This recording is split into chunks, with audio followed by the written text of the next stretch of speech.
Assalamualaikum warahmatullahi wabarakatuh. Alhamdulillahirabbil alamin wassalatu wassalamu ala asrofil anbiya'i wal mursalin wa ala alihi wa sahbihi ajmain amma ba'du.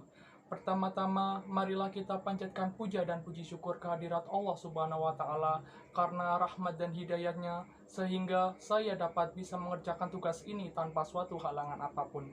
Tak lupa sholawat serta salam saya haturkan kepada Nabi Agung kita, Nabi Muhammad SAW, karena telah menuntun kita ke jalan yang diridhai oleh Allah Subhanahu wa Ta'ala.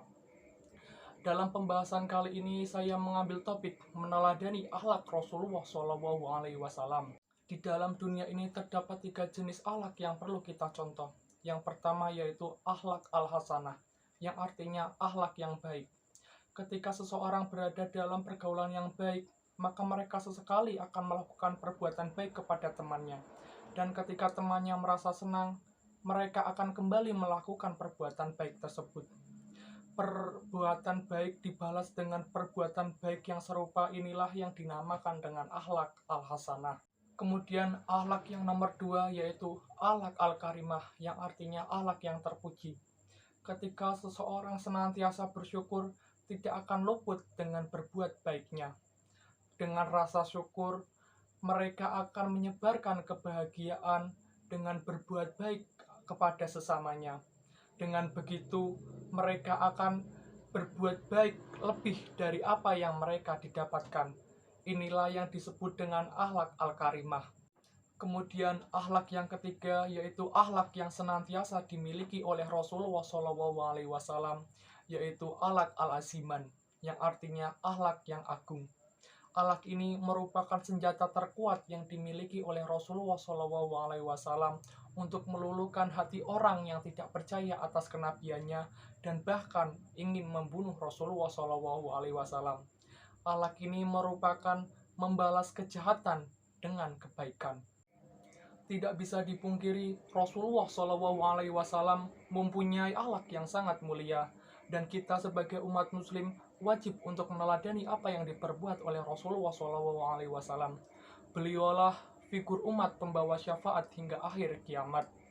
Dan tidak bisa dipungkiri pula, Rasulullah SAW telah membawa agama Islam kepada tingkat kejayaannya. Itu semua tak lain karena semangat dan kegigihan Rasulullah SAW dalam mengemban tugas yang diberi oleh Allah Subhanahu wa Ta'ala. Dan beliau berkehendak agar setiap muslim untuk menjalankan aktivitasnya dengan meneladani apa yang diperbuat oleh Rasulullah SAW. Allah Subhanahu wa Ta'ala berfirman dalam Quran surat Al-Ahzab ayat 21. A'udzu billahi minasyaitonir rajim. Bismillahirrahmanirrahim. Laqad kana lakum fi Rasulillahi uswatun hasanatul liman kana yarjuwaha wal yaumil akhir wa dzakarallaha katsira. Yang artinya, sesungguhnya telah ada pada diri Rasulullah itu suri tauladan yang baik bagimu, yaitu bagi orang-orang yang mengharap rahmat dari Allah dan kedatangan hari kiamat, dan dia banyak mengingat kepada Allah Subhanahu wa Ta'ala. Masa kanak-kanak Rasulullah SAW hidup di sebuah desa dengan udara yang sangat bersih, yaitu di sebuah desa dengan nama Bani Sa'idah. Dari desa tersebut, Rasulullah SAW mempunyai akhlak dan kepribadian yang baik. Selain itu, dari desa tersebut Rasulullah SAW hidup menjadi lebih kuat dan sehat.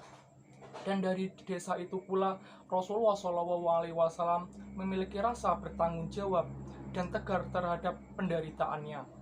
Rasulullah SAW mempunyai kedudukan yang tinggi di bangsa Quraisy, dan tetapi Rasulullah SAW tetap rendah diri dan tidak sombong terhadap orang yang di sekitarnya. Di kalangan sahabatnya, Rasulullah SAW mempunyai teladan tertinggi tentang budi pekerti yang diserukan oleh beliau. Rasulullah SAW selalu menanamkan jiwa budi pekerti pada sahabat-sahabatnya, dan Rasulullah SAW selalu mendahulukan perilaku terpuji sebelum beliau memberikan ucapan nasihat maupun memperingatinya. Kemudian, tauladan akhlak Rasul Allah terhadap tetangga. Beliau bersabda, ia tidak beriman, ia tidak beriman. Kemudian sahabat Nabi bertanya, "Wahai siapa Rasul Allah?" Dan beliau menjawab, yaitu orang yang tetangganya merasa tidak aman karena perbuatan jahatnya.